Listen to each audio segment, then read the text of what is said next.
اعوذ باللہ من الشیطان الرجیم، بسم اللہ الرحمن الرحیم۔ کل ہم نے سورہ فتح پڑھی ہے، اور سورہ فتح پوری کی پوری صلح حدیبیہ کے بارے میں نازل ہوئی، جسے اللہ تعالیٰ نے فتح مبین قرار دیا۔ تو سورہ فتح کے اندر اللہ تعالیٰ نے مسلمانوں کو مخاطب کر کے کہا کہ وعدکم اللہ مغانم کثیرۃ تأخذونها فعجل لکم هذه، اللہ نے تم سے بہت سارے مال غنیمت کا وعدہ کیا ہے جسے تم لوگے، اور یہ اس نے تمہیں جلدی دے دیا ہے۔ یہ جلدی دے دیا ہے، یہ تو لو جلدی جلدی، اور آگے بہت ساری اور آ رہی ہیں۔ اور یہ کیا ہے جو جلدی دے دیا؟ یہ تھی فتح خیبر۔ اور پھر فرمایا آیت نمبر 15 میں مسلمانوں کو بتایا کہ سَيَقُولُ الْمُخَلَّفُونَ إِذَا انطَلَقْتُمْ إِلَى مَغَانِمَ لِتَأْخُذُوهَا ذَرُونَا نَتَّبِعْكُمْ، کہ جب تم مال غنیمت لینے جاؤ گے تو جو پیچھے چھوڑ دیے گئے ہیں وہ کہیں گے کہ ہمیں بھی اجازت دیں، ہم بھی تمہارے ساتھ چلیں۔ یعنی مال غنیمت لینے جانا ہے بس جی۔ تو یہاں بھی کون سا مال غنیمت مراد ہے؟ یہ بتایا کہ اب مدینہ جا کر جب تم مال غنیمت لینے جاؤ گے، یعنی اللہ تعالیٰ نے ایک مال غنیمت تمہارے لیے سٹور کر دیا ہے، بس جا کر لے لو۔ اس طرح فرمایا جب تم مال غنیمت لینے جاؤ گے تو جو پیچھے چھوڑ دیے گئے ہیں، جو صلح حدیبیہ کے سفر میں ساتھ نہیں تھے، وہ کہیں گے کہ ضرور نتبعکم، ہمیں بھی اجازت دیں، ہم بھی تمہارے ساتھ چلیں۔ تو فرمایا کہ اجازت نہیں، یریدون ان یبدلوا کلام اللہ، یہ اللہ کے فرمان کو بدلنا چاہتے ہیں۔ قل لن تتبعوا، قطعاً تم ہمارے ساتھ نہیں جا سکتے، اس لیے کہ اللہ تعالیٰ نے فیصلہ کر دیا تھا کہ یہ مال غنیمت صرف ان کے لیے ہے جو اس سفر میں شریک ہوئے ہیں، رسول اللہ صلی اللہ علیہ وسلم کے ساتھ گئے ہیں حدیبیہ، یہ ان کے لیے مال غنیمت ہے، جاؤ اپنا جا کر مال غنیمت لے لو۔ تو یہ مال غنیمت کون سا تھا؟ خیبر کی فتح۔ میں اس لیے تھوڑی اس پہ زور دے رہا ہوں تمہید میں کہ اللہ تعالیٰ کی سنت کیا ہے۔ اللہ تعالیٰ فرما رہا ہے کہ یہ مال غنیمت ہے، جا کر لے لو، یہ اللہ تعالیٰ کا تحفہ ہے تمہارے لیے۔ گفٹ کس کے لیے؟ جو اس سفر میں شریک ہوئے۔ اب آگے کے پھر واقعات دیکھیں جو پیش آئے تو پھر پتہ چلے گا کہ اللہ تعالیٰ کی سنت کیا ہے دنیا کے سارے معاملات۔ تو رسول اللہ صلی اللہ علیہ وسلم نے جنگ خندق کے بعد جو حکمت عملی اپنائی وہ یہ تھی کہ 3 قوتیں تھیں جو حملہ آور ہوئی تھیں مسلمانوں پہ، 3 طاقتیں تھیں۔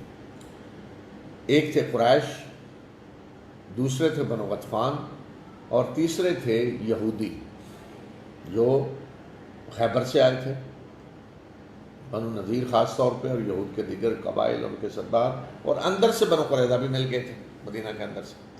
تو گویا کہ 3 طاقتیں تھیں اس وقت جنہوں نے مسلمانوں کے خلاف اتحاد کر لیا تھا، یہ متحدہ محاذ تھا مسلمانوں کے خلاف، 3 طاقتیں۔ تو اب آپ دیکھیں کہ خیبر خندق کے بعد آپ کی حکمت عملی، یہ ہے سیاست، یہ ہے نمونہ رسول اللہ صلی اللہ علیہ وسلم کی زندگی میں جو سمجھنے کی ضرورت ہے، جو سیکھنے کی ضرورت ہے، جو اللہ تعالیٰ نے فرمایا لقد کان لکم فی رسول اللہ اسوۃ حسنہ، کہ تمہارے لیے رسول اللہ صلی اللہ علیہ وسلم کی زندگی بہترین نمونہ ہے جی۔ تو وہ نمونہ صرف یہ نہیں ہے کہ آج ہم اس پہ لڑ رہے ہوں کہ اللہ کے رسول صلی اللہ علیہ وسلم نے آمین زور سے کہی ہے، یا آہستہ کہی ہے، یا ہاتھ ادھر باندھے ہیں یا ادھر باندھے ہیں، اور یہ جی ان میں لڑائیاں ہو رہی ہیں نا ہماری کے ساتھ۔ تو نمونہ یہاں ہے کہ رسول اللہ صلی اللہ علیہ وسلم نے دشمنوں کا مقابلہ کیسے کیا، آپ کی سیاسی حکمت عملی کیسے پلاننگ کی آپ نے دشمنوں کا مقابلہ کرنے کے لیے، یہ ہے اصل نمونہ امت کے لیے۔ یہ ہے چیز جس نے امت کو اٹھایا اور سربلندی ملی اور دشمنوں کو شکست ہوئی۔ تو 3 بازو تھے، اب 3 قوتیں۔ تو آپ دیکھیں کہ آپ نے فیصلہ یہ کیا کہ ان تینوں سے اکٹھے نہیں لڑنا، تینوں متحد ہیں تو ان تینوں سے اکٹھے نہیں لڑنا، الگ الگ کر کے لڑیں ان سے۔ تو قریش سے آپ نے معاہدہ کر لیا کہ 10 سال تک جنگ نہیں ہوگی۔ تو اب ادھر سے آپ مطمئن ہو گئے۔ تو اب تھے بنو غطفان اور یہودی، خیبر کے یہودی، جو کسی بھی وقت مسلمانوں کے لیے خطرہ بن سکتے تھے، آئندہ اسی طرح ایک اور کوشش کر سکتے تھے مسلمانوں کے خلاف فوجوں کو اکٹھا کر کے لانے کی۔ تو ان دونوں کو پھر ضرب لگانے کا آپ نے فیصلہ کیا، اور ان میں سے پہلے خیبر کے یہودیوں کا انتخاب کیا کہ ان سے لڑا جائے۔ تو حدیبیہ سے واپس تشریف لا کر تھوڑی دیر آپ مدینہ میں ٹھہرے، اور یکم محرم یا محرم شروع ہوتے ہی آپ خیبر کے لیے تشریف لے گئے۔ لیکن اس سے پہلے ایک اور کام آپ نے کیا جس کا قرآن میں تو ذکر نہیں، سیرت میں ہے، جس سے یہ پتہ چلتا ہے کہ صلح حدیبیہ کے بعد اب اسلام ایک نئے دور میں داخل ہوا۔ ایک دور ہے مکہ کا، ایک ہے پورا مدینے کا دور جسے ہم کہتے ہیں ہجرت کے بعد مدنی دور۔ لیکن مدنی دور کو ہم دو حصوں میں تقسیم کر سکتے ہیں، اس لحاظ سے کہ رسول اللہ صلی اللہ علیہ وسلم کے اس عمل کو دیکھتے ہوئے کہ ایک ہے صلح حدیبیہ سے پہلے اور ایک ہے صلح حدیبیہ کے بعد۔ یعنی آپ دیکھیں کہ رسول اللہ صلی اللہ علیہ وسلم مدینہ تشریف لائے، تو مدینہ آنے کے بعد آپ نے فوراً ارد گرد کی طاقتوں کو، جو بادشاہ تھے، ان کو خطوط نہیں لکھے۔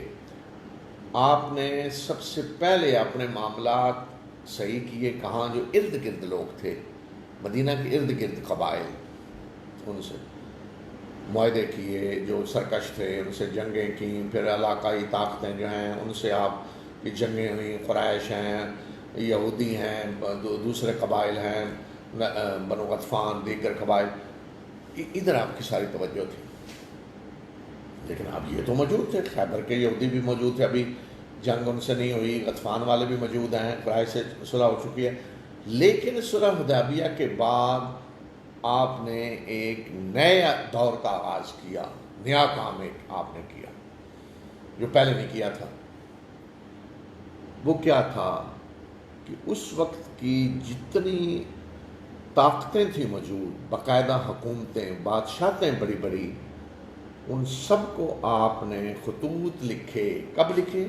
صلح حدیبیہ سے آ کر، خیبر جانے سے پہلے آپ اپنے قاصد بھیج کر، خطوط جن کو دیے گئے، سفیر روانہ کر کے، پھر آپ تشریف لے گئے خیبر۔ یہ خطوط آپ نے لکھے۔ اب بڑی بڑی طاقتیں کون سی تھیں؟ سپر پاور اس وقت کی، جو پوری دنیا کی سپر پاور تھی، ایران جس کا بادشاہ کسریٰ تھا، اور رومی ہرقل جن کا بادشاہ تھا، اور یہ موجودہ استنبول، قسطنطنیہ، یہ ان کا رومیوں کا کیپٹل یہ تھا، دارالحکومت یہ تھا۔ تو یہ دو تو بڑی طاقتیں تھیں جن کی آپس میں جنگ ہو رہی تھی، ان دنوں جنگ چھڑی ہوئی تھی ان کی۔ تو یہ دو بڑی طاقتیں تھیں۔ ایک پھر علاقائی طاقتیں جو ان سے نیچے چھوٹی چھوٹی تھیں، ان میں نجاشی، حبشہ کا بادشاہ، حبشہ کی حکومت، موجودہ ایتھوپیا جسے ہم کہتے ہیں، یہ حبشہ کی حکومت، اور شام میں کچھ حکومتیں تھیں جو زیر اثر تو تھیں رومیوں کے، لیکن ایک حد تک انہیں کوئی داخلی خود مختاری بھی تھی۔ دمشق کا حکمران اور ثانی قبائل جن کی حکومت تھی شام میں۔ پھر مصر کا بادشاہ، مصر ایک الگ حکومت تھی، بادشاہ وہاں کا، وہ بھی عیسائی تھے سارے۔ تو یہ بحرین کا بادشاہ جو زیر اثر تھا ایرانیوں کے، لیکن وہاں حکومت تھی۔ تو آپ نے ان سب کو اسلام کی دعوت دینے کے لیے خطوط لکھنے کا فیصلہ کیا، ان سب کو اسلام کی دعوت دی جائے۔ قُلْ يَا أَيُّهَا النَّاسُ إِنِّي رَسُولُ اللَّهِ إِلَيْكُمْ جَمِيعًا، آپ کو حکم دیا گیا نا کہ آپ اعلان کر دیں کہ اے لوگوں میں تم سب کی طرف اللہ کا رسول بن کر آیا۔ تو اب آپ کی دعوت پہلے تو مکہ کے اندر، مکہ سے نکل کے مدینہ، پھر مدینہ کے ارد گرد، تو اب گویا کہ آپ کی دعوت کا وہ جو عالمی پہلو ہے پوری دنیا کے لیے، وہ مرحلہ یہاں سے شروع ہوا، اور آپ نے ان سب کو بتایا کہ میں اللہ کا رسول ہوں اور اسلام لانے کی دعوت دی کہ اسی میں تمہاری بھلائی ہے، بہتری ہے، اور باقاعدہ جس طریقے سے سفیر بھیجے جاتے تھے، خطوط لکھے جاتے تھے، اسی طریقے کو اپنایا۔ ان سفارتی آداب جو ہوتے تھے، سفارتی جو پروٹوکول تھا، تو جب آپ نے خطوط لکھنے کا پروگرام بنا، ارادہ کیا، میں صحابہ سے مشورہ کیا، تو آپ کو بتایا گیا کہ سفارتی پروٹوکول یہ ہے کہ حکمران جب ایک دوسرے کو خط لکھتے ہیں تو ان خطوط پہ مہر ہونا ضروری ہے۔ اگر مہر نہیں ہے تو وہ خطوط جو ہیں ان کو کوئی اہمیت نہیں دی جاتی، اور حکمرانوں کا، کسی سربراہ حکومت کا وہ خط نہیں سمجھا جاتا۔ تو اس سے پہلے رسول اللہ صلی اللہ علیہ وسلم کے پاس وہ مہر نہیں تھی، آپ نے مہر نہیں بنوائی تھی آپ نے۔ تو یہ جب بتایا گیا کہ سفارتی پروٹوکول میں یہ ضروری ہے کہ خطوط جو لکھے جائیں ان پہ مہر لگی ہوئی ہو، تو پھر آپ نے مہر بنوانے کا فیصلہ کیا۔ تو آپ کے لیے مہر بنائی گئی، اور مہریں اس وقت زیادہ تر انگوٹھی کی شکل میں ہوتی تھیں، مہر انگوٹھی کی طرح پہن لی جاتی تھی گویا کہ۔ تو آپ نے چاندی کی مہر بنوائی جس میں لکھا ہوا تھا محمد رسول اللہ صلی اللہ علیہ وسلم، نیچے سے اوپر اور اوپر سے نیچے، یعنی اوپر سے اگر دیکھیں ایک لائن نیچے آ رہی ہے، اللہ اور رسول اور محمد، نیچے سے پڑھیں تو محمد رسول اللہ، محمد رسول اللہ، نیچے سے اوپر، یہ ایک ہی لائن میں اس طرح مہر تھی آپ کی، وہ جو انگوٹھی کی شکل میں آپ نے بنوائی، چاندی کی مہر بنوائی۔ تو یہ جو انگوٹھی تھی رسول اللہ صلی اللہ علیہ وسلم کی، یہ مہر تھی حقیقت میں، یہ وہ انگوٹھی نہیں تھی جو آج لوگوں نے جی انگوٹھی پہننا سنت ہے اور پھر اس پہ بحثیں ہو رہی ہیں کہ یہ کس انگلی پہ پہننی ہے، دائیں پہ پہننی ہے، بائیں پہ پہننی ہے۔ تو رسول اللہ صلی اللہ علیہ وسلم نے انگوٹھی بطور انگوٹھی نہیں پہنی جو لوگوں میں پہنی جاتی تھی یا بعد میں، یا وہ مہر کے طور پہ آپ کے پاس ہوتی تھی۔ تو چونکہ مہر ہاتھ میں ہے ہر وقت، انگوٹھی کی طرف پہنی ہوئی ہے، اور جہاں لگانی ہے ایسے لگا دے، تو وہ مہر نہیں، اب وہ انگوٹھی نہیں، وہ مہر تھی رسول اللہ صلی اللہ علیہ وسلم کی۔ تو مہریں انگوٹھی کی شکل میں ہوتی تھی، تو اس لیے آج یہ بحثیں کرنا جی انگوٹھی پہننا سنت ہے، یہ کوئی آپ نے انگوٹھی کے طور پہ نہیں پہنی، یہ حقیقت میں رسول اللہ صلی اللہ علیہ وسلم کی مہر تھی۔ تو آج مہریں دوسری شکل میں آ چکی ہیں، اگر آپ کو ضرورت ہے کہ انگوٹھی میں مہر رکھنی ہے تو رکھ لیں، بتا دیا کریں، لیکن اس کو انگوٹھی کہنا اور اس پہ بحثیں کہ پھر کون سی انگلی پہ اور کدھر ہو، یہ چیزیں ان کا سنت سے کوئی تعلق نہیں ہے۔ یہ سفارتی پروٹوکول تھے، اس کو آپ نے اختیار کیا۔ تو ایک تو یہ کہ انگوٹھی بنوائی، دوسرا پھر یہ کہ ایسے افراد کا انتخاب کیا کہ جن کو تجربہ تھا اس طرح کا، اور آپ دیکھیں گے کہ جن جن لوگوں کو آپ نے بھیجا تو وہ عام معروف صحابہ نہیں تھے، جو مثلا سابقون الاولون میں سے ہیں، ہجرت کر کے آئے، مہاجرین کی لیڈرشپ ہے، یا انصار کے سرداروں میں سے کسی کو لیا، نہیں۔ آپ عام دیکھیں گے تو ایسے جیسے پہلے آپ جانتا ہی نہیں ہے گویا کہ ان کو، اس لحاظ سے کہ معروف اتنے۔ کن کو منتخب کیا کہ جو تجربہ رکھتے تھے۔ تو یہ یہاں بھی یہ پتہ چلتا ہے کہ ہمیشہ ہر شعبے میں جو لوگ تجربہ کار ہیں، پروفیشنل ہیں، تو انہی سے کام لیا جائے گا۔ تو دحیہ کلبی رضی اللہ تعالیٰ عنہ، ان کو بھیجا ہرکل کی طرف، اور عمر بن امیہ دمری، ان کو بھیجا نجاشی کے پاس۔ تو یہ دوسرا خط، میں نے کہا جو خطوط لکھے بڑے بڑے علاقائی لوگ کون تھے، بڑی دو سپر طاقتیں، کسریٰ، قیصر، اور مصر کا بادشاہ مقوقس، اور نجاشی، یہ تو تھی بڑی بادشاہتیں۔ باقی عمان کا بادشاہ موجودہ جو مسقط جسے ہم کہتے ہیں عمان، اس کو خط لکھا گیا۔ یہاں حضرت عمر بن العاص رضی اللہ تعالیٰ عنہ کو بھیجا، جو بھی جلدی ہی جنہوں نے اسلام قبول کیا تھا۔ بحرین کے بادشاہ کو خط لکھا۔ ان میں ہم اس کی تفصیل میں نہیں جا سکتے، اس لیے کہ پھر وقت اسی میں سارا لگ جائے گا۔ صرف میں مختصراً بتا دوں کہ رد عمل بڑے بڑے حکمرانوں کا کیا تھا۔ نجاشی کے پاس آپ کا خط پہنچا تو اس نے خط آنکھوں سے لگایا اور پھر سنا، اور سن کر اس نے اسلام قبول کر لیا۔ اور رسول اللہ صلی اللہ علیہ وسلم نے اسے لکھا تھا کہ عمر بن امیہ دمری کے ساتھ ان صحابہ کو بھیج دے جو وہاں پہلے سے رہ رہے تھے، مسلمان جو ہجرت کر کے حبشہ گئے تھے، حضرت جعفر رضی اللہ تعالیٰ عنہ، جعفر طیار، اور ان کے ساتھ اور بھی مسلمان تھے، عورتیں بچے تھے، تو نجاشی ان کو بھیجنے کا انتظام کرے، تو نجاشی نے اسلام قبول کر لیا۔ تو ان مسلمان مردوں عورتوں کو بھیجا جو اسی وقت پہنچے جب فتح خیبر ہوئی، تو بچے عورتیں تو مدینہ چلے گئے اور باقی صحابہ سیدھے گئے خیبر میں پہنچ گئے جب فتح ہو چکی تھی۔ تو یہ تھا رد عمل نجاشی کا، جو مصر کا حکمران ہے اس نے اسلام قبول تو نہیں کیا، لیکن اچھی نظر سے دیکھا آپ کے خط کو، جو سفارتی پروٹوکول ہوتے تھے اس کے مطابق ہدیے بھیجے آپ کو، ایک خچر بھیجا دلدل جس کا نام تھا سواری کے لیے، 2 لونڈیاں بھیجیں، ماریا اور سرین۔ تو ماریا سے رسول اللہ صلی اللہ علیہ وسلم نے لونڈی کی حیثیت سے رکھا، انہی کے ایسے آپ کے بیٹے حضرت ابراہیم پیدا ہوئے، اور سرین آپ نے حضرت حسان بن ثابت کو دے دی، اور کپڑے بھیجے تحفے کے طور پہ۔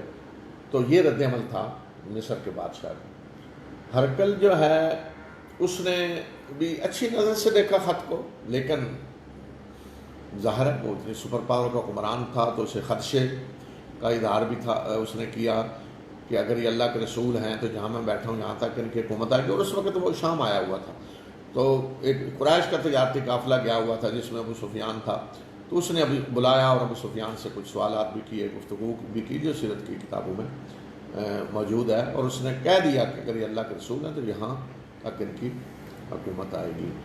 تو یہ رد عمل تھا اس کا۔ اس نے بھی کچھ تحائف بھیجے حضرت دہیہ کلبی کے ہاتھوں، لیکن راستے میں قبیلہ جذام کے لوگوں نے ان پہ حملہ کر کے مال لوٹ لیا، اور رسول اللہ صلی اللہ علیہ وسلم نے پھر ان کے خلاف کارروائی بھی کی، 500 صحابہ کو بھیجا حضرت زید بن حارثہ کی قیادت میں قبیلہ جذام کے خلاف کارروائی کے لیے۔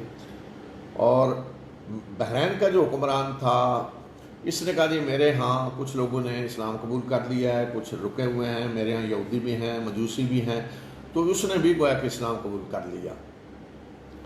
اور اصل جو رد عمل تھا بڑا ہی جو سفارتی آداب کے بھی خلاف تھا، وہ تھا کسریٰ کا، ایران کا بادشاہ۔ تو رسول اللہ صلی اللہ علیہ وسلم نے جب خط لکھا تو اپنا نام شروع میں لکھا، محمد اللہ کے رسول صلی اللہ علیہ وسلم کی طرف سے کسریٰ عظیم فرس۔ تو اس نے جب خط دیکھا پڑھا تو غصے میں آ گیا کہ اپنا نام پہلے لکھا ہے، اور عربوں کو وہ کہتے تھے ہمارے غلام ہیں عرب، کوئی ابیت نہیں دیکھا کہ ہمارے غلاموں میں سے کوئی اس طرح کی جرت کر رہا ہے کہ اپنا نام پہلے لکھ رہا ہے۔ تو اس نے خط فوراً پھاڑ دیا، غصے میں خط پھاڑ دیا، اور اپنے یمن کے گورنر کو لکھا۔ یمن اس وقت ایرانیوں کے انڈر تھا، ایرانیوں کے زیر اثر تھا، گورنر ان کی طرف سے ہوتا تھا یمن کا، بازان اس کا نام تھا۔ اس کو خط لکھا کہ یہ شخص حجاز میں جس نے مجھے اس طرح خط لکھا ہے تو اپنے 2 مضبوط سے آدمی بھیجیں جو اسے گرفتار کر کے میرے پاس لے آئیں۔ ایک یہ حرکت کی اس نے، خط پھاڑا بھی ہے۔ تو رسول اللہ صلی اللہ علیہ وسلم کو اطلاع مل گئی کہ اس نے جو کچھ کیا ہے، تو آپ نے فرمایا کہ جس طرح میرا خط اس نے پھاڑا ہے اسی طرح اللہ تعالیٰ اس کی سلطنت کے ٹکڑے کر دے گا، اور وہی ہوا بعد میں۔ اچھا، یہ جو اس نے کہا تھا یمن کے اپنے گورنر کو کہ گرفتار کر کے بھیجیں، اس نے واقعتاً 2 آدمی مدینہ بھیج دیے۔ وہ مدینہ آئے، آ کر آپ سے کہا دیا آپ کو گرفتار کرنے آئے ہیں۔ سوچیں ذرا، اس سے بڑی کوئی گستاخی، حماقت۔ ایک تو ہوتا ہے نا کہ ملک جنگ کر دے، دوسرے پہ حملہ کر دے، نہیں، گویا کہ وہ عربوں کو اتنی بھی اہمیت دینے کے لیے تیار نہیں کہ ان کے خلاف کو فوج کشی یا کوئی، بس 2 آدمی چاہیے گرفتار کرنے کے لیے بھیج دیں۔ اور انہوں نے آ کے آپ کو بڑی دھمکیاں دیں اور بڑے متکبرانہ انداز میں گفتگو کی۔ تو آپ نے فرمایا کہ اچھا کل آنا، کل بتائیں گے۔ انہوں نے کہا ہمارے ساتھ چلیں، تو آپ نے فرمایا کل میں بتاؤں گا، کل آنا۔ صبح جب آئے تو اسی رات، یہ منگل کی رات، اسی رات کسریٰ کے، خسرو پرویز اس کا نام تھا، کسریٰ لقب تھا ایران کے بادشاہوں کا، اس کے بیٹے نے اسے قتل کر دیا اور حکومت پہ قبضہ کر لیا۔ تو انہوں نے کہا نا ہمارے رب نے یہ کہا، رب بادشاہ کو رب کہہ رہے، تو آپ نے فرمایا کہ میرے رب نے تمہارے رب کو رات کو قتل کر دیا اور جا کر دیکھ لو۔ تو انہوں نے کہا کہ یہ تو بڑی سخت بات کی آپ نے، اگر یہ غلط ہوئی تو پھر بڑا سخت رد عمل ہوگا۔ تو بس چلے گئے وہ واپس، جا کر انہوں نے بادان کو بتا دیا، گورنر کو۔ تو کچھ ہی عرصہ گزرا کہ وہاں سے جو ڈاک سرکاری آتی تھی وہ آ گئی، اور اس میں اسی رات کا ذکر تھا کہ خسرو پرویز قتل ہو گیا اور اس کا بیٹا حکمران بن گیا ایران کا، اور بازان اور وہاں جتنے ایرانی تھے ان سب نے اسلام قبول کر لیا۔ تو اس طرح یمن سارا اسلام میں داخل ہو گیا اس طریقے سے۔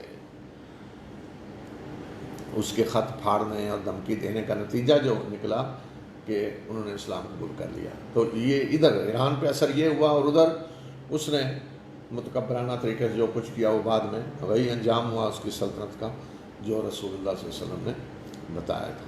تو یہاں سے گویا کہ آپ کی عالمی دعوت جو تھی اس کا آغاز ہو گیا صلح حدیبیہ کے بعد اور جنگ خیبر سے پہلے۔ آپ خیبر میں جانے سے پہلے سفیر روانہ کر چکے تھے، تو اس میں آپ کے ایک سفیر کو قتل بھی کیا گیا، وہ تھے حارث بن عمیر، یہ غسانی جو حکمران تھے شام میں، اس نے قتل کیا۔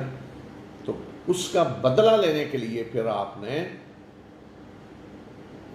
3000 صحابہ کو بھیجا حضرت زید بن حارثہ کی قیادت میں، جسے پھر تاریخ میں جنگ موتا کہا جاتا ہے۔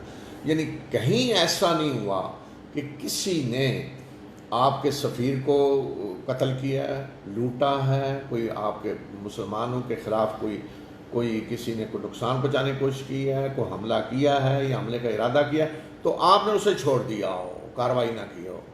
آپ دیکھیں رحمت للعالمین، تو رحمت للعالمین کا یہ مطلب نہیں کہ وہ جی فلاں آپ پہ حملہ کرنے کی سوچ رہے ہیں جی میں تو رحمت للعالمین ہوں، میں تو نہیں کچھ کروں گا جی، یا آگے سے مسلمان کہتے ہیں جی ہم تو رحمت للعالمین کی امت ہیں، ہم تو کسی سے نہیں لڑیں گے۔ تو یہ نہیں ہوا، اس گویا کہ اور اتنی خطرناک یہ پھر جنگ تھی کہ 3000 صحابہ لاکھ کے قریب اکٹھے ہو گئے، رومی اور اس علاقے کے سارے لوگ، اور مسلمان کس طرح بچ کر نکلے ان سے، یہ ایک تاریخی معجزہ ہے جنگ موتا میں۔ مطلب اس طرح انتہائی خطرہ مول لیا آپ نے، لیکن چھوڑا نہیں کہ آپ کے سفیر کو کوئی قتل کر دے اور آپ چھوڑ دیں۔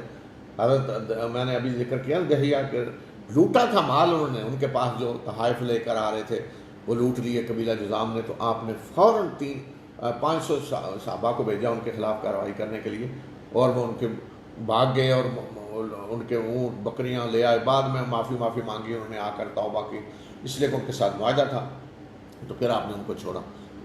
تو یہ آپ کے سنت رہی ہے مدینہ تشریف لانے کے بعد، کہ ہو ہی نہیں سکتا کہ کوئی معاہدے کی خلاف ورزی کرے، مدینہ میں جنگ کا ارادہ کرے، یہ نہیں کہ آ گیا حملہ کرنے، ارادہ کرے، بیٹھا ہوا خبر ملی ہے کہ وہ پروگرام بنا رہے ہیں تو آپ نے چھوڑ دیا ہو کسی کو۔ یہ تھا رسول اللہ صلی اللہ علیہ وسلم کا عمل، حکمت عملی سیاسی، کہ دشمن کو ڈرا کر رکھو، دہشت زدہ کر کے رکھو، وہ آپ سے ڈر کر رہیں، پتہ ہو کہ اگر کسی مسلمان یعنی گویا کہ ریاست مدینہ کے کسی شہری کے خلاف کوئی کارروائی کسی نے کی، کسی قبیلے نے لوٹا راستے میں کہیں کوئی، تو اس کی خیر نہیں ہے۔ اس طریقے سے آپ نے محفوظ بنایا مسلمانوں کو، اپنے ریاست کے شہریوں کو، مدینہ کے ارد گرد کے علاقے کو امن اس طریقے سے قائم ہوا۔ تو یہ کام کر کے خطوط لکھ کر آپ خیبر روانہ ہوئے۔ اچھا یہاں خطرہ یہ تھا کہ بنو غطفان آ جائیں گے ان کی مدد کے لیے، اور منافقین نے اندر سے یہود کو خبریں بھی دے دی عبداللہ ابن ابی نے کہ دیکھیں اب تمہاری طرف آ رہے ہیں اور یہ تمہارا مقابلہ نہیں کر سکیں گے، تم تو ان سے زیادہ دلیر، اور اس طرح کر کے بھڑکایا انہیں۔ تو رسول اللہ صلی اللہ علیہ وسلم نے اس طریقے کی حکمت عملی اختیار کی کہ بنو غطفان نہ آ سکیں۔ آپ نے خیبر کی طرف جانے کا جو راستہ اختیار کیا وہ راستہ وہ جو درمیان میں آپ آ جائیں، بنو غطفان آ بھی رہے تو درمیان میں آ جائیں۔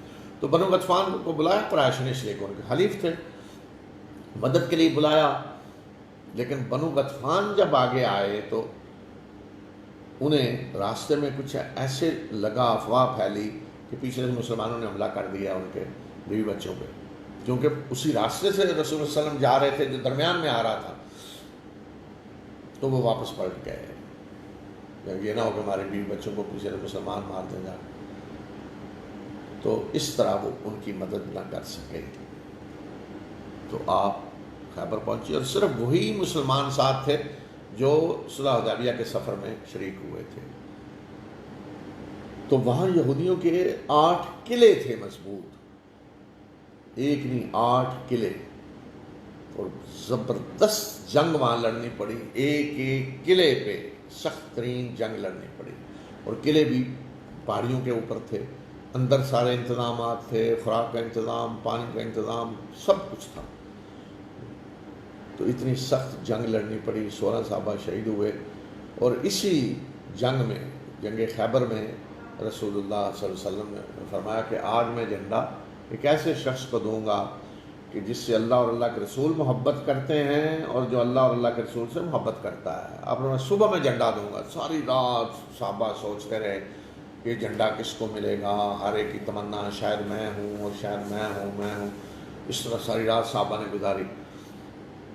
تو صبح رسول اللہ صلی اللہ علیہ وسلم نے بلایا کہ علی بن ابی طالب کہاں ہیں؟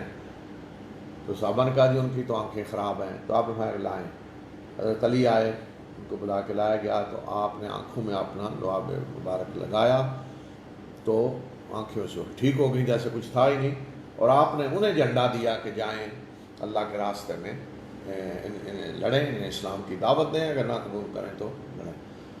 تو حضرت علی کے ہاتھوں پھر وہ فتح ہوا ان کا ایک بڑا قلعہ، پھر اسی طرح ایک ایک قلعے پہ جنگ ہوتی گئی، تو خیبر اس طریقے سے فتح ہو گیا۔ تو اب میں نے پہلے جو تمہید میں کہا نا کہ اللہ تعالیٰ نے کہا یہ مال غنیمت تم لینے جاؤ گے، تو ایسے نہیں ہوا کہ مال غنیمت پڑا ہے تو جا کے لے لیں، جنگ کرنی پڑی، سخت ترین جنگ۔ تو اگر مسلمان بنی اسرائیل کی طرح کہہ دیتے، جیسے ان کو کہا گیا کہ ادخلوا الارض المقدسۃ التی کتب اللہ لکم، مصر سے نکل کے آئے تو فلسطین کی سرزمین، کہ اس مقدس سرزمین میں داخل ہو جاؤ جو اللہ نے لکھ دی ہے تمہیں، داخل ہو جاؤ۔ انہوں نے کہا جی نہیں، کیوں؟ وہاں تو بڑے زور آور لوگ ہیں، ہم نہیں جائیں گے۔ تو اللہ تعالیٰ نے تو لکھ دی تھی نا، تو اللہ کے فرشتوں نے جا کر آزاد کرا کے دی؟ نہیں، ایسے نہیں ہوا۔ انہوں نے کہا کہ حضرت موسیٰ سے کہا آپ اور آپ کا رب جا کر لڑیں، ہم تو بیٹھیں گے۔ تو اللہ تعالیٰ نے یہ کہ ٹھیک ہے ہم لڑتے ہیں جا کر، نہیں، اللہ کی سنت نہیں ہے یہ۔ ان کو کہا کہ یہیں دھکے کھاؤ گے ذلیل خوار ہو کر، 40 سال تک اب یہیں ذلیل و خوار ہو گے تم، جب تک لڑنے کے لیے تم تیار نہیں ہوگے۔ اللہ نے لکھ کر دی ہوئی ہے، تو فرشتوں نے نہیں آزاد کروا کے دی، لڑ کر لینی ہے تم نے۔ تو یہاں بھی اللہ تعالیٰ نے تو مال غنیمت وہ گویا کہ رکھ دیے تھے، یہ سارا کچھ تمہارے لیے، خیبر کا سارا مال، زمینیں سب تمہاری ہیں، جا کر لے لو۔ تو جا کے ایسے مل گئیں؟ نہیں، سخت جنگ کرنی پڑی۔ تو اگر مسلمان بھی کہہ دیتے جی اللہ تعالیٰ نے کہا مال غنیمت تو یہاں ہمیں تو جنگ کرنی پڑ رہی ہے، ہم تو نہیں جنگ کریں گے، تو مل جاتی؟ نہیں ملتی، سوال ہی نہیں پیدا ہوتا۔ تو یہ ہے اللہ کی سنت، یہ اور اس کے ذریعے اللہ معاملہ کرتا ہے۔ جب رسول اللہ صلی اللہ علیہ وسلم کے ساتھ اسی سنت کے مطابق معاملہ ہوا تو عام لوگوں کے ساتھ بھی اسی طرح ہوگا۔ تو اسی میں جنگ خیبر ہی میں جو ایک تو مال غنیمت عام ملا، پھر زمینیں ان کی جو تھیں وہ بھی مسلمانوں کو مل گئیں، تو پھر یہودیوں نے کہا کہ ہمیں ہی یہ دے دیں، ہم زراعت کریں گے، گویا کہ جیسے ہوتا ہے نا مظاہرے کی حیثیت سے ہم رکھیں گے زمینیں۔ تو انہیں لونیوں میں سے صفیہ بھی آئیں جو قریش بنو نذیر کے سردار حیی بن اخطب کی بیٹی تھی، تو رسول اللہ صلی اللہ علیہ وسلم نے آزاد کر کے ان سے نکاح کر لیا۔ ام المؤمنین وہ ہیں ام صفیہ۔ تو یہ خیبر کی فتح تھی جس کی خوشخبری جنگ سورہ فتح میں دی گئی۔ تو اس طریقے سے یہودیوں کا جو مرکز تھا سازشوں کا مسلمانوں کے خلاف، اس کو ختم کر دیا گیا، اور ارد گرد اور بھی علاقے تھے، فدق کا علاقہ، واد القریٰ کا علاقہ، وہ بھی سارے فتح ہو گئے، یہاں بھی یہودی تھے۔ اور اس کے بعد ہم سورہ حجرات پڑھتے ہیں، یہ بھی 26ویں پارے کی صورت ہے، اور نام اس کا حجرات ہے۔ حجرات جمع ہے حجرہ کی، حجرہ کہتے ہیں کمرے کو، تو یعنی رسول اللہ صلی اللہ علیہ وسلم کی ازواج کے لیے جو مکان بنائے گئے تھے ان کو کہا جاتا تھا حجرات، وہ ایک لائن میں تھے، جیسے کوارٹر کہتے ہیں، کوارٹر ایک لائن میں. تو چونکہ اس میں ذکر آیا حجرات کا تو اس لیے اس صورت کا نام سورہ حجرات ہے. اس صورت کی ابتدا جس موضوع سے ہو رہی ہے اور جو اس وقت ایک ایشو پیش آیا،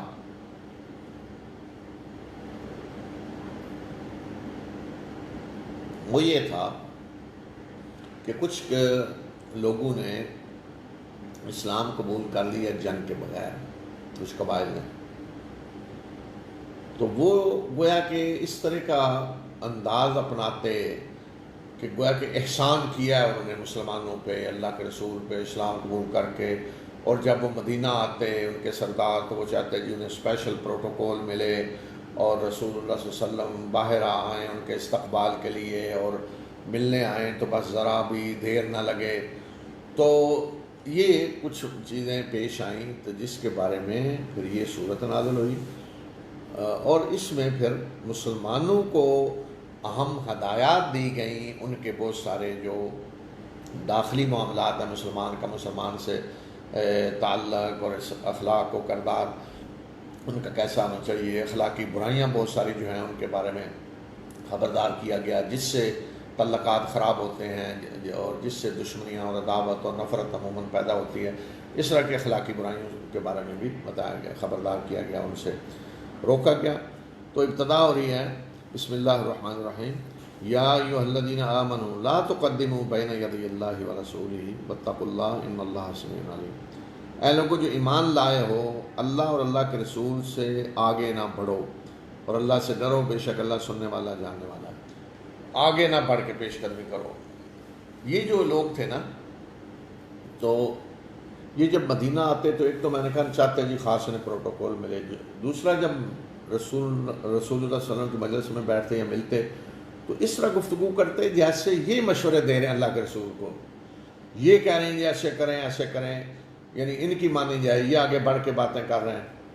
تو اس لیے عام مسلمانوں کو مخاطب کر کے اللہ تعالیٰ نے بتا دیا کہ ہر مسلمان کے لیے حکم ہے کہ اللہ اور اللہ کے رسول سے آگے نہ بڑھو، اللہ اور اللہ کے رسول کے پیچھے چلو. اللہ کے رسول صلی اللہ علیہ وسلم کی پیروی کرنی ہے، تم نے اطاعت کرنی ہے، تم نے آگے بڑھ کے نہیں کرنا کچھ کہ اللہ کے رسول کو اپنے پیچھے چلانے کی کوشش کر رہے ہو. تم اس طریقے سے مشورے دے رہے ہو کہ تم زیادہ جانتے ہو. اور ہاں صحابہ مشورہ دیتے، بڑے ادب سے پوچھتے کہ اللہ کے رسول صلی اللہ علیہ وسلم یہاں اجازت ہے ہمیں رائے دینے کی، پھر آپ اجازت دیتے تو رائے دیتے، تو آپ نے منع نہیں کیا. جنگ بدر میں حضرت خباب بن منذر نے مشورہ دیا، ان کے مشورے پہ عمل ہوا. اس میں جنگ خندق میں بھی، جنگ خیبر میں بھی ابتدا میں رسول اللہ صلی اللہ علیہ وسلم نے جہاں پڑاؤ ڈالا حضرت خباب بن منذر نے کہا یہ جگہ مناسب نہیں ہے.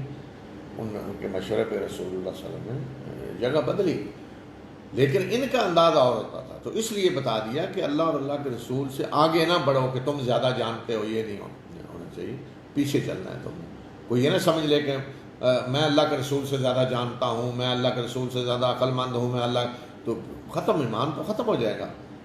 پھر وہ ایمان کون سا لایا ہے جو اس طرح کی سوچ کو رکھتا ہے. تو ایک تو یہ مسئلہ. پھر یہ لوگ اس طرح کے جو تھے جب رسول اللہ صلی اللہ علیہ وسلم کے پاس آتے تو بلند آواز میں بات کرتے. تو یہ بھی ہدایت دی گئی مسلمانوں کو کہ اے لوگوں جو ایمان لائے ہو اپنی آوازوں کو نبی صلی اللہ علیہ وسلم کی آوازوں سے بلند نہ کرو اور اونچی آواز سے آپ سے بات نہ کرو جس طرح آپس میں تم ایک دوسرے سے بات کرتے ہو، کہیں ایسا نہ ہو کہ تمہارے اعمال ضائع ہو جائیں اور تمہیں پتہ بھی نہ چلے. یعنی اللہ کے رسول صلی اللہ علیہ وسلم کے سامنے آواز پست رکھو، اونچی آواز. تو یہاں اونچی آواز کا یہ مطلب نہیں ہے کہ کسی کی ویسے ہی آواز اونچی ہے تو وہ نہیں، مطلب جو لوگ اپنے آپ کو ذرا بڑا سمجھ رہے ہوتے ہیں تو وہاں پھر جس چیز سے اظہار ہو رہا ہوتا ہے ان کی بڑائی کا، اپنے آپ کو کچھ بڑا سمجھنا، عقل مند سمجھنا، وہ کیا ہے، وہ سب سے پہلے تو آواز سے پتہ چلتا ہے گفتگو کس انداز میں کر رہے ہیں. تو اس لیے ایک تو یہ فرمایا کہ نبی صلی اللہ علیہ وسلم کی آواز سے اپنی آواز بلند نہ کرو اور اس طرح بات نہ کرو اللہ کے رسول سے جس طرح تم آپس میں باتیں کرتے ہو، ورنہ اعمال ضائع ہو جائیں گے، تمہیں پتہ بھی نہیں چلے گا. تو یہ ہے رسول اللہ صلی اللہ علیہ وسلم کا مقام و مرتبہ.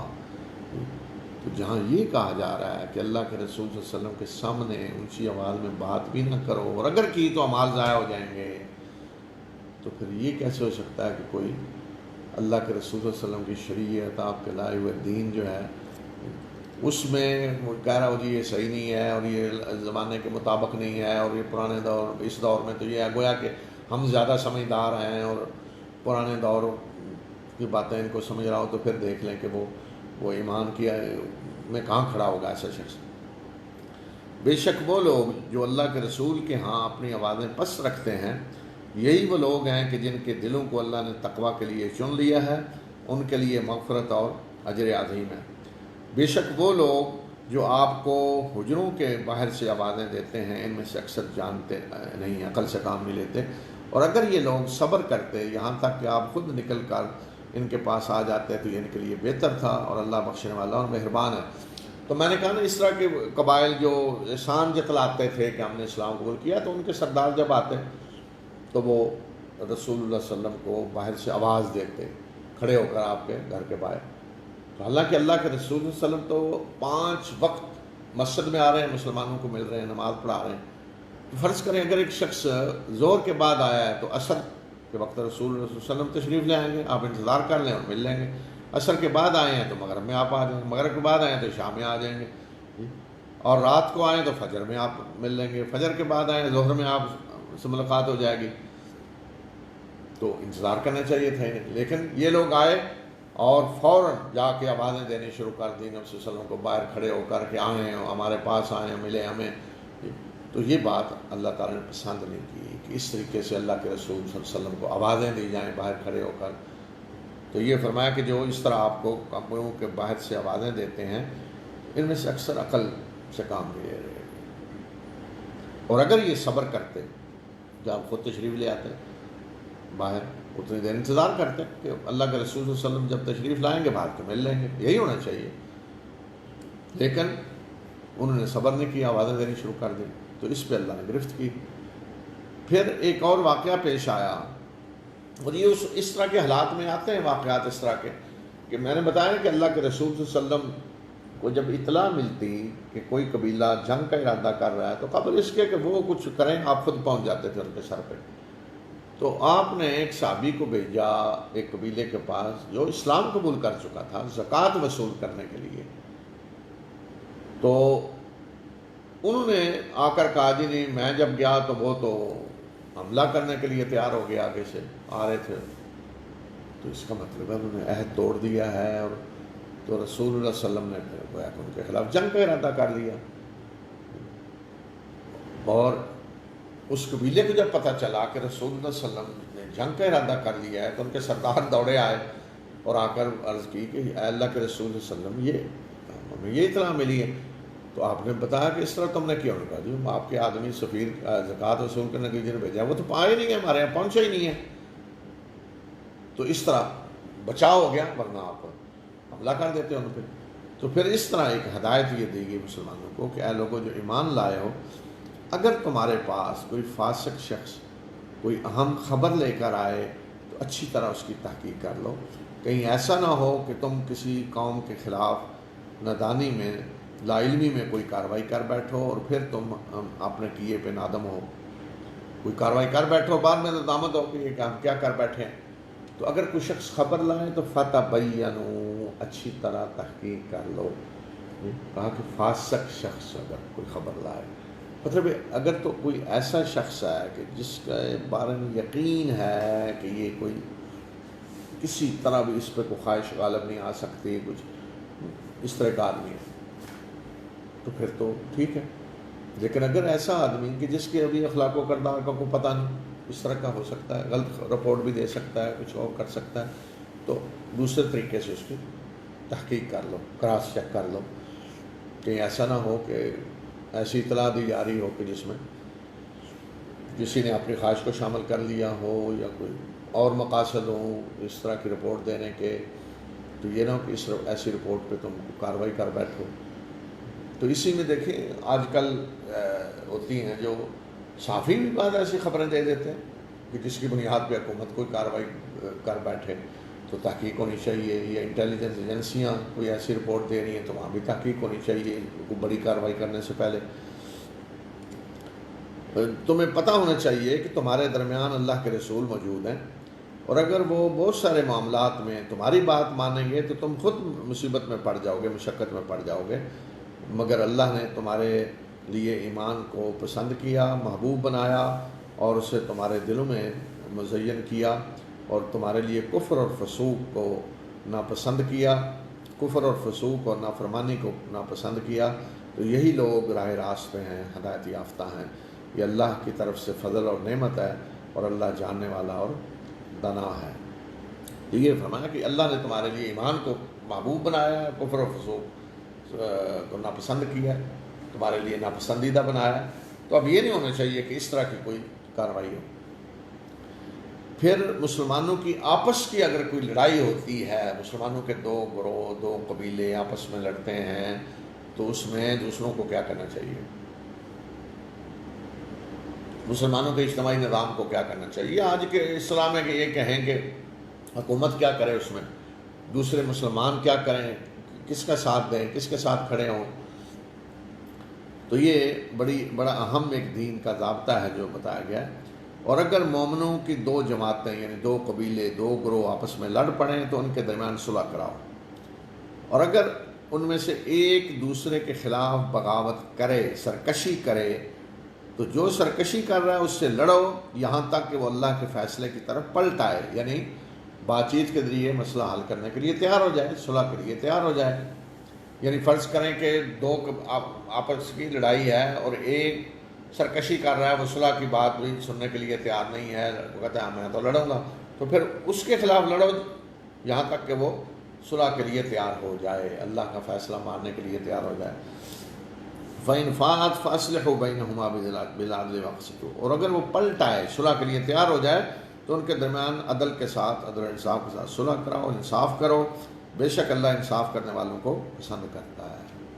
تو اس طریقے سے بہت سارے جھگڑے ختم ہو سکتے ہیں، اور اگر حکومت یہ کام کرے حکومتی سطح پہ، تو دیکھیں بہت سارے قتل جو ہو رہے ہوتے ہیں وہ پرانی دشمنیاں، لڑائیاں ان کی بنیاد پہ ہو رہے ہوتے ہیں، بدلے لیے جا رہے ہوتے ہیں، اور پتہ ہوتا ہے کہ یہ فلاں کا فلاں سے، وہ فلاں کی فلاں سے دشمنی ہے، ان کا انہوں نے قتل کیا ہے، پھر اب انہوں نے بدلہ لینا ہے، پھر یہ بدلہ لیں گے، وہ جاہلیت میں جیسے ہوتا تھا وہ چلا آ رہا ہے۔ تو اگر حکومت اس طرح کے معاملات میں صلح کروائے، باقاعدہ اس میں شریک کیا جائے لوگوں کو معاشرے میں، جن کی بات سنی جاتی ہے، مانی جاتی ہے، تو اس طرح کی بہت ساری دشمنیاں ختم ہو سکتی ہیں، اور بہت سارے اس کے نتیجے میں جو قتل و غارت ہوتی ہے وہ ساری ختم ہو سکتی ہے۔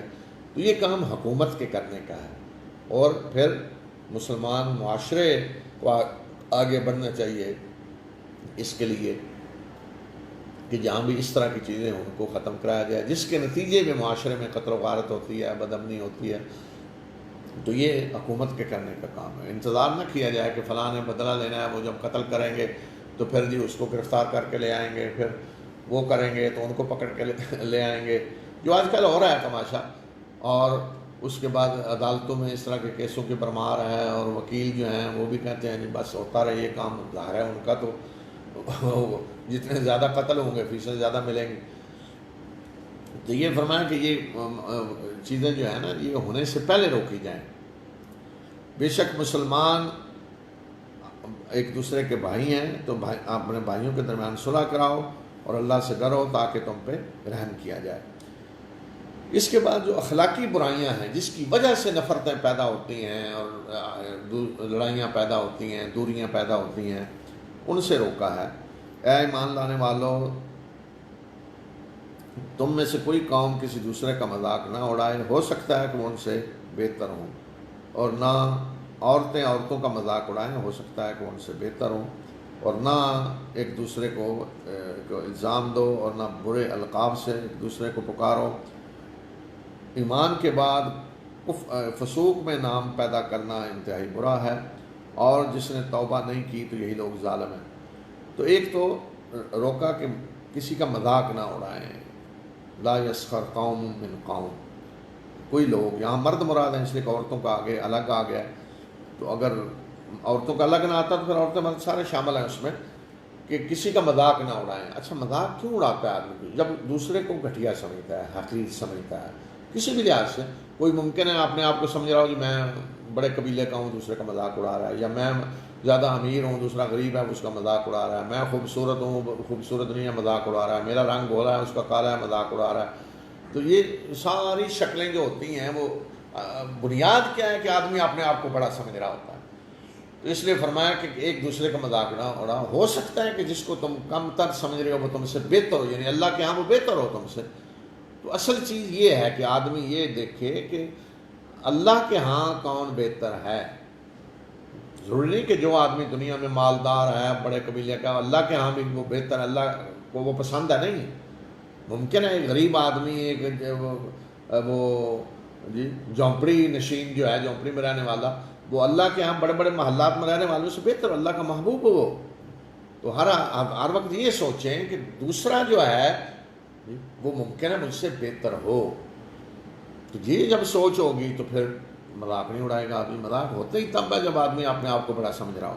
تو اس طرح فرمایا عورتیں بھی ایک دوسرے کا مذاق نہ اڑائیں. ہو سکتا ہے کہ دوسری جن کا مذاق اڑا رہی وہ ان سے بہتر. اسی طرح تانا زنی نہ کریں ایک دوسرے پہ، برے القاب سے یاد نہ کریں. ایسے نام کسی کے رکھنا کہ جو حقارت جن میں ہو، تحقیر ہو، گھٹیا پہلو جس سے کوئی ظاہر ہوتا ہو. اسی طرح فرمایا کہ بہت سارے بدگمانی سے بچو، کہ بعض گمانوں سے بچو، بعض گمان جو ہیں وہ گناہ تک پہنچ جاتے ہیں، جسے ہم بدگمانی کہتے ہیں. بدگمانی بعض دفعہ تو ایک مرض بھی بن جاتی ہے پھر، کہ آدمی ہر ایک کے بارے میں اس طرح کا گمان کرنے لگتا ہے کہ یہ میرا دشمن ہے، اور یہ تو پھر ایک نفسیاتی بیماری بھی بن جاتی ہے. تو مسلمان کو ویسے تو مسلمان سے اس نے ظن ہونا چاہیے، الا یہ کہ اس کے برعکس کچھ چیز ثابت ہو جائے. تو اگر آدمی اس نے ظن رکھے تو نفسیاتی طور پہ مطمئن رہتا ہے. تو اس لیے فرمایا کہ بہت زیادہ گمان نہ کرو، یعنی بدگمانی، بعض گمان گناہ تک پہنچ جاتے ہیں. اور تجسس نہ کرو. تجسس کیا ہے کہ کسی کے عیب ڈھونڈنے میں لگ جانا، یا پرائیویٹ کسی کی چیزیں ڈھونڈنے کی کوشش کرنا. کسی کے کوئی خط پڑھ رہا ہے، کسی کے آج فون میں ڈھونڈ رہا ہے جی اس نے واٹس ایپ پہ کیا ہے، اور اس کے میسج کیا آ رہے ہیں، کیا جا رہے ہیں، اس طرح کی چیزیں وہ ڈھونڈنے میں لگا ہوا ہے. تو یہ تجسس ہے. کسی کے عیب تلاش کرنا، پرائیویٹ زندگی میں کوئی کیا کر رہا ہے ان کے پیچھے لگنا. اسی میں پھر آ جاتا ہے کہ کسی کے گھر کے اندر جھانک کر دیکھنا کوئی اندر کیا کر رہا ہے، یہ چیزیں بھی اس میں آ جاتی ہیں. تو اس سے استثناء صرف یہ ہے کہ اگر کوئی اس طرح کی ضرورت ہے، جیسے حکومت کو ضرورت پیش آتی ہے، حکومت کسی کو چیک کر سکتی ہے اس وقت بنیاد پہ کہ وہ کوئی فتنہ تو نہیں پھیلا رہا، کوئی معاشرے کے خلاف کوئی سرگرمی تو نہیں کر رہا، کوئی اس طرح کی چیزیں اگر حکومت کو حق حاصل ہے کر سکتی ہے. کسی کے آج کے دور میں جی کسی کے کال سن سکتی ہے، واٹس ایپ پہ دیکھ سکتی ہے، یا دوسری ایسے جو وسائل ایسے ہیں جن کے ذریعے جاسوسی کی جاتی ہے وہ حکومت کر سکتی ہے اگر اسے خطرہ ہو کسی سے. اور ہونا چاہیے یہ. مثلا بہت سارے لوگ جو معاشرے میں جرائم کر رہے ہوتے ہیں، تو یہ کام ہے کہ اس طریقے سے انہیں پکڑیں، مسائل جو آ جائیں کہ پہلے سے ہی پتہ ہو کہ یہ گروہ مل کر یہ سازش کر رہے ہیں، پکڑے جائیں. یہ فلاں مل کر جی جال سازیاں کر رہا ہے، وہ ملاوٹیں کر رہا ہے، دوائیاں جعلی بنانے کے پروگرام بن رہے ہیں. تو یہ سارا کچھ جاسوسی کے ذریعے پکڑا جا سکتا ہے. تو یہ حکومت کو کرنا چاہیے. وَلَا يَغْتَبْ بَعْضُكُمْ بَعْضًا، اور تم میں سے کوئی کسی کی غیبت نہ کرے. کیا تم میں سے کوئی چاہتا ہے کہ وہ اپنے مردہ بھائی کا گوشت کھائے؟ تو یقیناً تم نے اس کو ناپسند کیا، نہیں تو کوئی پسند نہیں کرے گا. اور اللہ سے ڈرو، بے شک اللہ توبہ قبول کرنے والا مہربان ہے. غیبت کیا ہے؟ رسول اللہ صلی اللہ علیہ وسلم سے پوچھا گیا غیبت کیا ہے. آپ نے فرمایا کہ تم اپنے بھائی کا اس کی پیٹھ پیچھے ذکر کرو، کسی کی پیٹھ پیچھے اس کی کو برائی بیان کرو.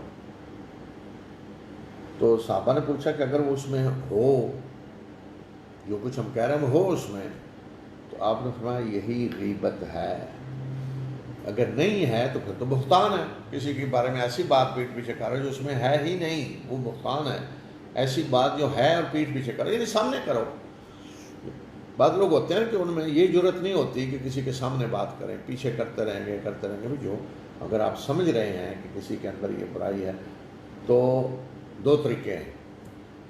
ایک تو یہ کہ آپ اس سے بات کریں، سمجھائیں اسے، اور سب سے بہتر یہ ہے کہ علیحدگی میں سمجھائیں، لوگوں کے سامنے نہیں، علیحدگی میں سے بتائیں کہ یہ چیز ہے، میں نے محسوس کیا ہے، میں نے دیکھی ہے، یہ غلط ہے، آپ اس کو چھوڑ دیں، علیحدگی میں۔ یہ ہے طریقہ سمجھانے۔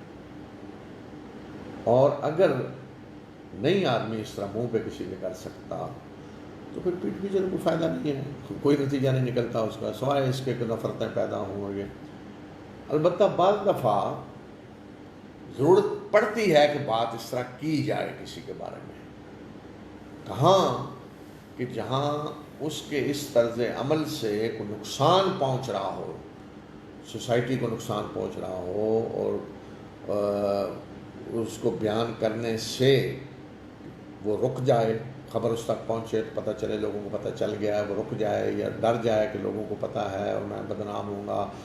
اس طرح کی اگر کوئی ضرورت ہے تو پھر بات کھل کے کی جا سکتی ہے، لیکن اگر کوئی نتیجہ نہیں نکلنے والا تو پھر سامنے بھی کو کرنے کے لیے تیار نہیں ہے تو پھر خاموش رہیں۔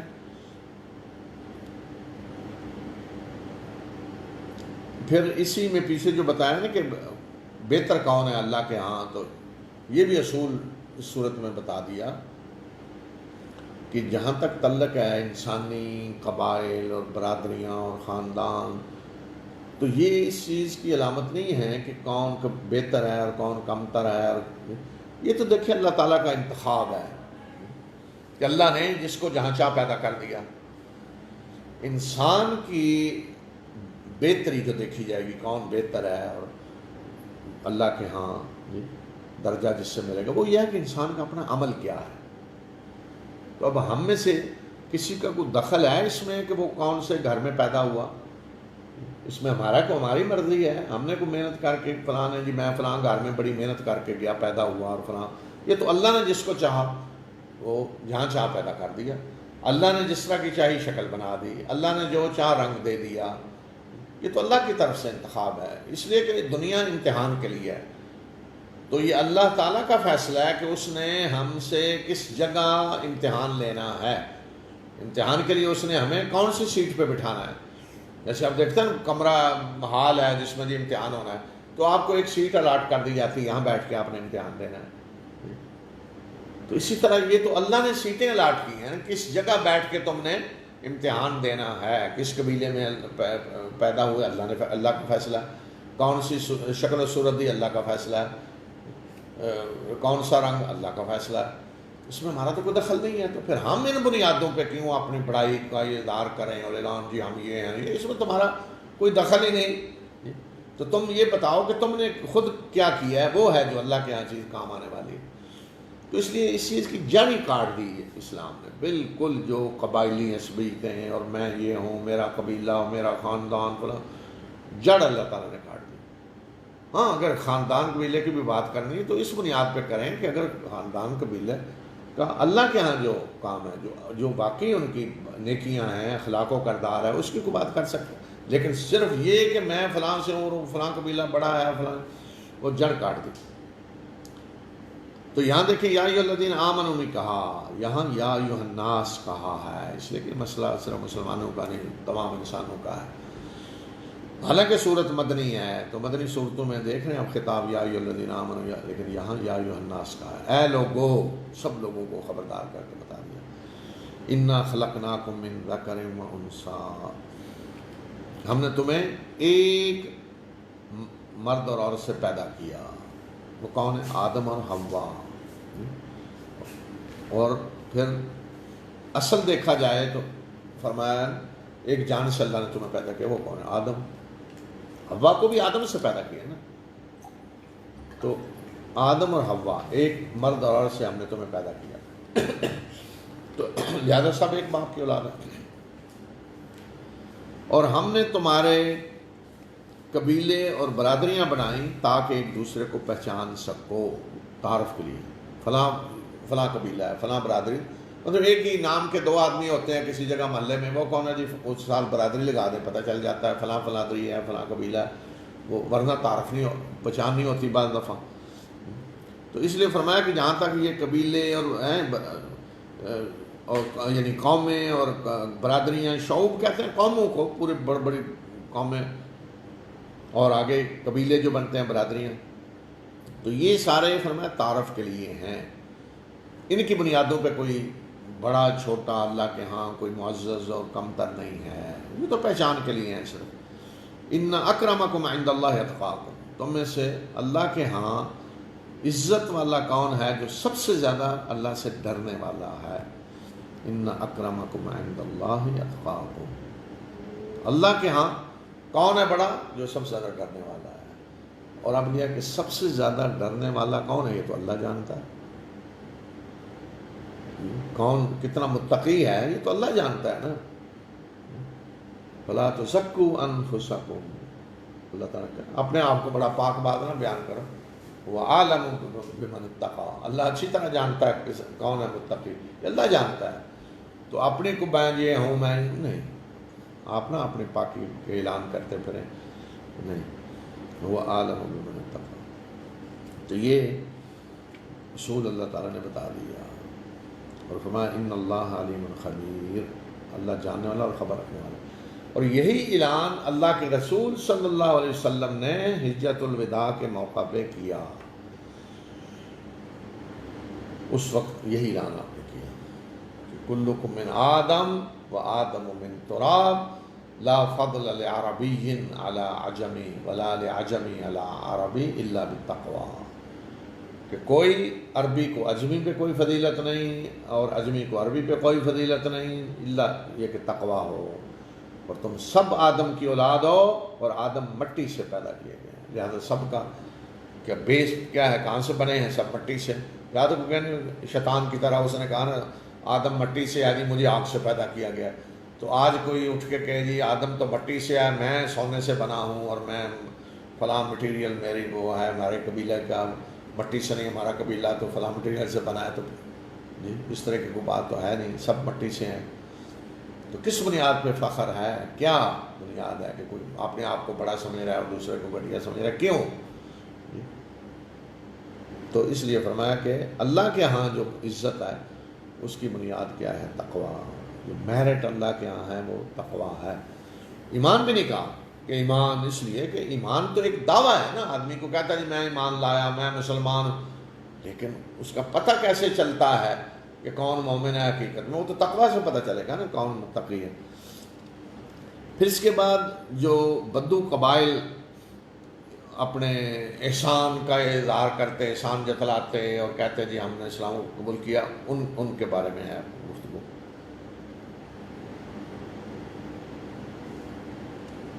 اور بدو کہتے ہیں کہ ہم ایمان لائے.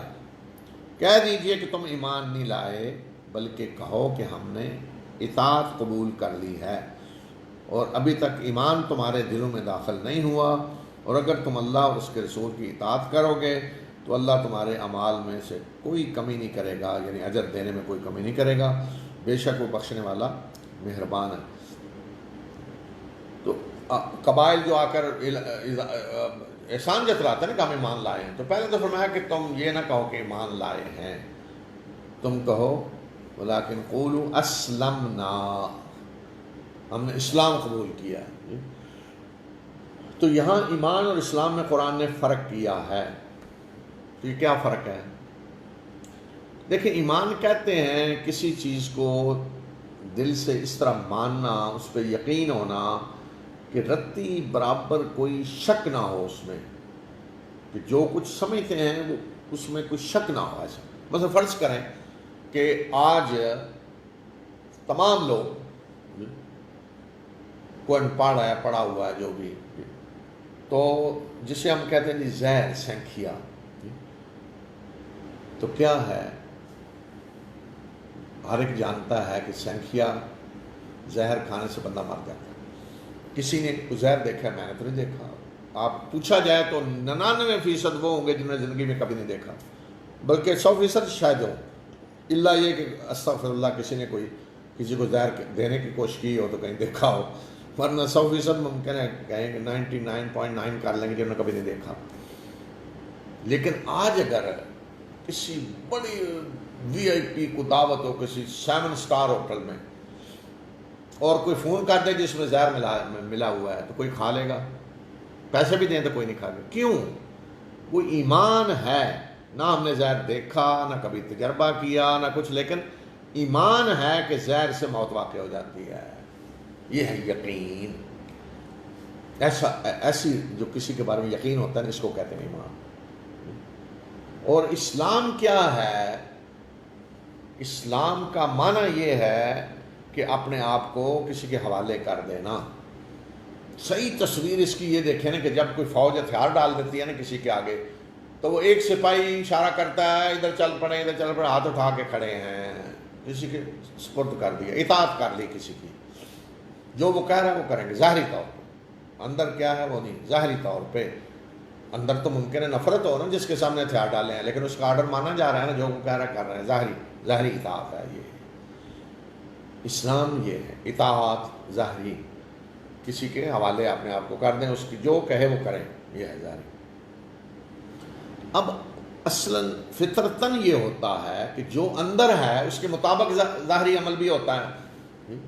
مثلا میں نے کہا نا کہ زہر اگر پتہ چلا یہ کھانا پڑا ہے بڑا اعلیٰ لیکن خبر آئی کہ زہر کسی نے ملا دیا، یہ ایمان اندر زہر کے بارے میں جو ایمان ہے. تو نتیجہ کیا نکلے گا؟ باہر عمل کیا ہوگا؟ کوئی کھانا نہیں کھائے گا، رک جائے گا. اب مثلا ہمارا ایمان ہے کہ آگ جلاتی ہے، تو کوئی اگر آگ لے کر آپ کی طرف بڑھ رہا ہو تو کیا ہوگا؟ کھڑے رہیں گے نہیں کہ آگ لگائیں؟ نہیں، دوڑیں گے، اس سے بچیں گے، دوڑیں گے. تو یہ جو دوڑنا ہے، کیوں دوڑ رہے ہیں؟ کہ پتہ ہے کہ آگ جلاتی ہے. آگ پر ایمان مجبور کر رہے ہیں آپ کو کہ آپ اس سے بچیں، دوڑیں، بچائیں اپنے آپ کو. یہ ظاہر، یہ اسلام ہے گویا کہ. تو عملاً تو یہ ہوتا ہے کہ ایمان جو اندر ہے اس کے مطابق ظاہری عمل ہوتا ہے. فطرت تو یہ ہے.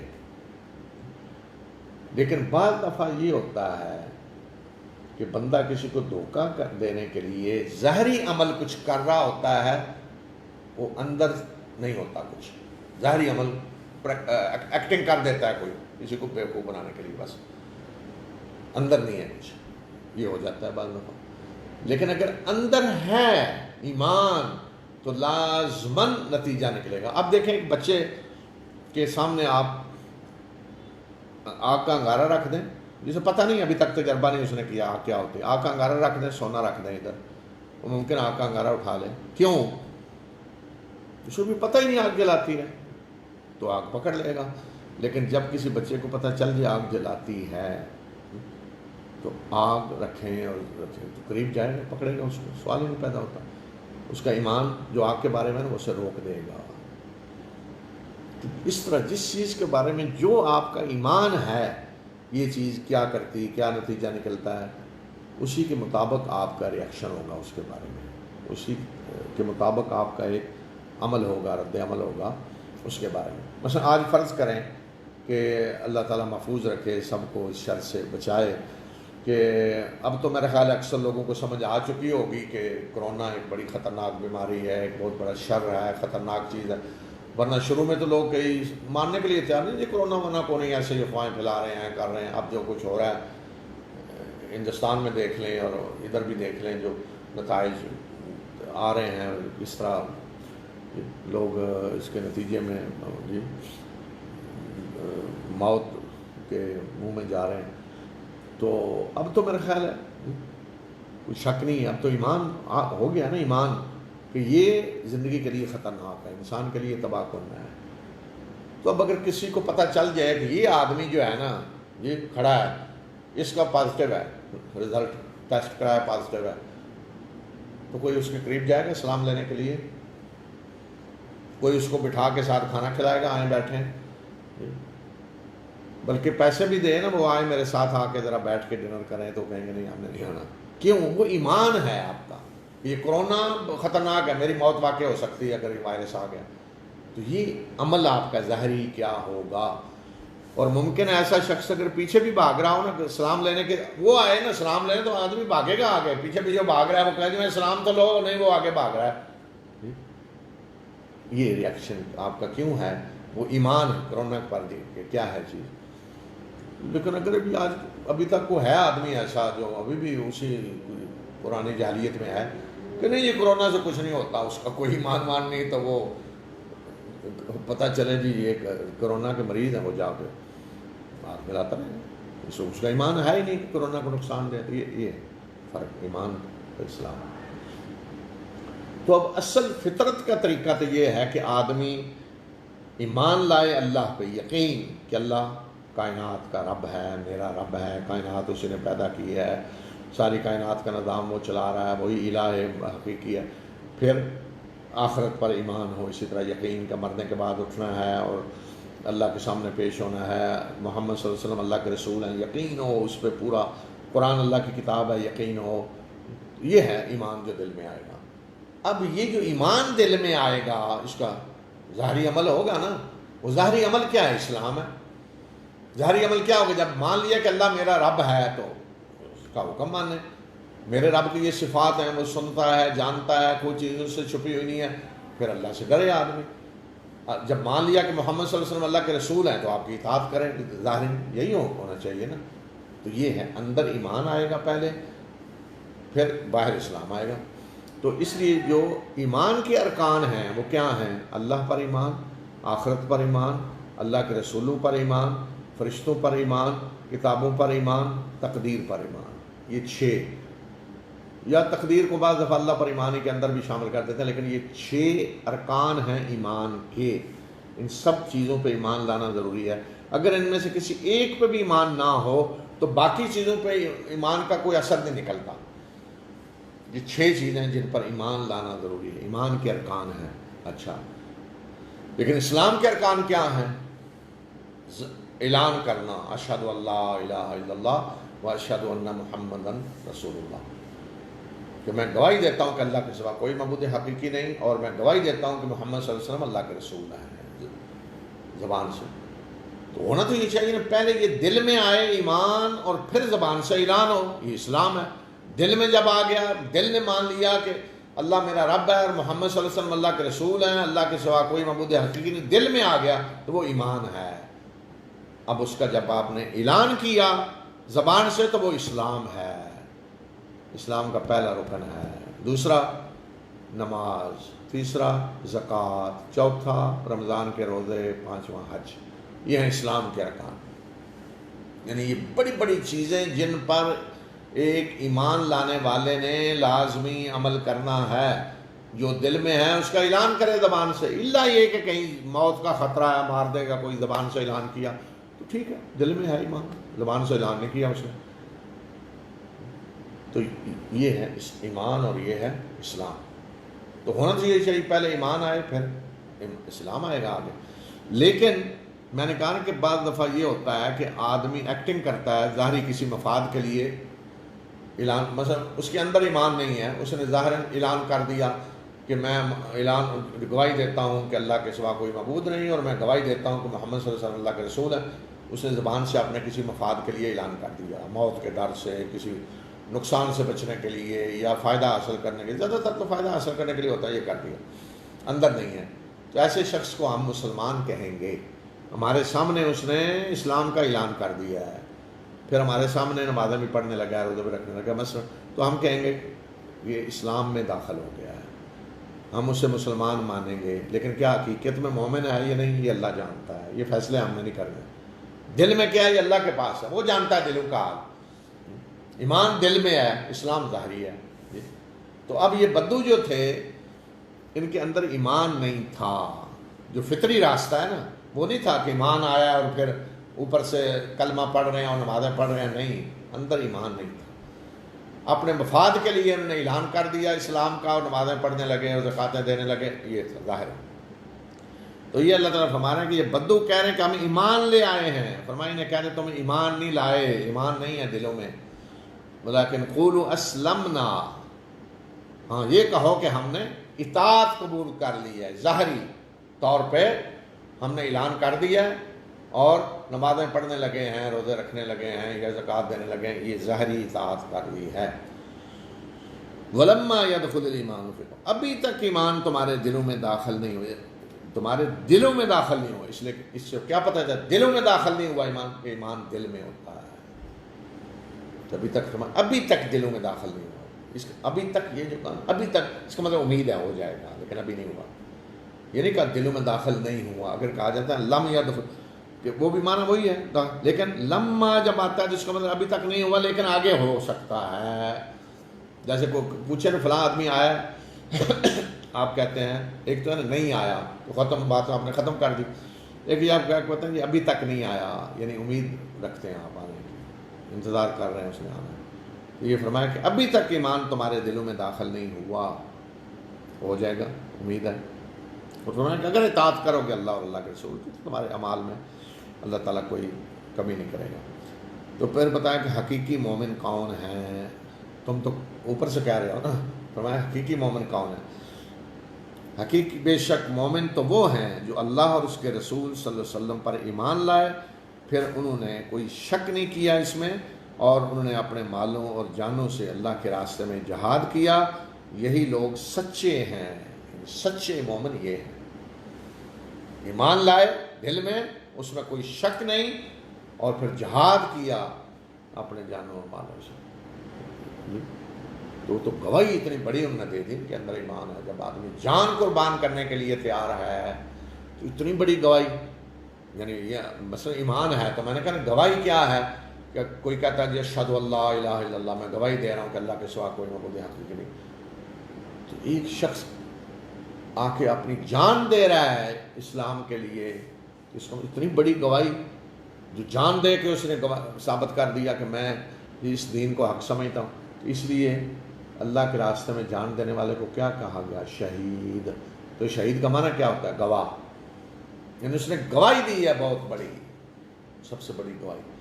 تو یہ فرمایا کہ مومن تو وہ ہیں کہ جو اللہ اور اس کے رسول پہ ایمان لائے، پھر انہوں نے اس میں کوئی شک نہیں کیا، اور اپنے مالوں اور جانوں سے اللہ کے راستے میں جہاد کیا، تو یہی لوگ سچے ہیں، یہ ہیں سچے مومن۔ پھر ان بدوؤں کو مخاطب کیا جو احسان جتلاتے تھے، فرمایا انہیں کہہ دیں کہ کیا تم اللہ کو اپنے دین کے بارے میں بتلا رہے ہو؟ اللہ جانتا ہے جو کچھ آسمانوں میں اور جو کچھ زمین میں ہے، اور اللہ ہر چیز کو جاننے والا ہے۔ یعنی اللہ کو بتا رہے ہو کہ ہم مسلمان ہیں، مومن ہیں۔ اصل میں ہوتا یہ ہے کہ جب کوئی آدمی دنیا کے لیے کچھ کام کر رہا ہو نا، اپنے دنیاوی مفادات پیش نظر ہوں، تو پھر اس کے لیے سب سے بڑا مسئلہ یہ ہوتا ہے کہ جو میں فائدہ حاصل کرنا چاہتا ہوں جس سے کچھ، اسے پتہ ہو کہ میں نے کیا کیا ہے۔ اس لیے پھر ایسے لوگ بڑی ایکٹنگ کریں گے، بڑی عجیب و غریب حرکتیں کریں گے، کسی کو بتائیں کہ میں نے تو آپ کے لیے یہ کیا اور یہ کیا۔ اور آج کے دور میں تو پھر زیادہ آسانی ہو گئی ہے، اس کی وجہ وہ ویڈیو بنائیں، ادھر چڑھا دیں، پتہ چلے جی میں کیا کر رہا ہوں۔ تو اس طرح کی حرکتیں وہ کرتے تھے۔ تو فرمایا کیا تم اللہ کو بتا رہے ہو اپنے دین کے بارے میں؟ تو اللہ تو آسمان و زمین کی ہر چیز جانتا ہے، تمہیں کیا ضرورت ہے بتانے کی؟ مثلا فرض کریں ایک آدمی اللہ کے لیے اگر کوئی غریبوں کو کھانا کھلا رہا ہے تو اسے ویڈیو بنا کر فیس بک پہ چڑھانے کی کیا ضرورت ہے؟ کیوں؟ اس کا مطلب ہے کہ وہ لوگوں کو بتانا چاہتا ہے کہ میں یہ کر رہا ہوں۔ اگر آپ اللہ کے لیے کر رہے ہیں تو اللہ کو کوئی ضرورت نہیں ہے کہ وہ اللہ کو فیس بک پہ دیکھ کے پتہ چلے گا تم نے غریبوں کو کھانا کھلایا۔ اللہ جانتا ہے، کوئی چھپ کے بھی کام کرو گے تو اللہ جانتا ہے۔ یہ انہی کے بارے میں فرمایا کہ یہ آپ پر احسان جتلاتے ہیں، یعنی بدو یہ احسان جتلاتے ہیں کہ انہوں نے یہ اسلام لائے ہیں۔ کہہ دیجئے کہ مجھ پر اپنے اسلام کا احسان نہ جتلاؤ، احسان جتلانے کی کوئی ضرورت نہیں ہے، بلکہ اللہ تم پر احسان کرتا ہے کہ اس نے تمہیں ایمان کی ہدایت دی اگر تم سچے ہو۔ اگر سچے ہو تو اللہ کا احسان ہے تم پہ، تم نے اللہ پہ احسان نہیں کیا۔ تو بعض لوگ ہوتے ہیں وہ اس طرح کا ادار ہوتا ہے کہ جیسے وہ جی اسلام لا کر انہوں نے احسان کیا ہے، اور نے نماز کسی نے کہا جی نماز پڑھو تو چلو پڑھنے لگ گئے، وہ پتہ چلا جی ایسے آ کے باتیں کر رہے ہیں جیسے جی وہ آپ کے کہنے پہ چونکہ نماز پڑھی تو آپ پہ احسان کیا ہے بڑا انہوں نے، یا اور کوئی نیکی کا کام کسی کو کہا جی کریں یہ اچھا ہے، تو ایسے انداز ان کا ہوتا ہے کہ جیسے وہ آپ پہ احسان کیا انہوں نے کہ یہ نیکی انہوں نے شروع کر دی یا برائی کو چھوڑ دی تو آپ پہ احسان کیا۔ تو بلکہ یہ تو اللہ نے احسان کیا ہے کہ اللہ نے آپ کی کو برائیوں سے نجات دی، اللہ نے آپ کو نیکی کے راستے کی توفیق دی، تو شکر ادا کریں، اللہ کا احسان ہے نا، کہ آپ احسان جتلائیں کہ میں نے یہ کیا، میں نماز پڑھنی شروع کر دی ہے اور میں احسان جتلا رہے ہیں کسی کو۔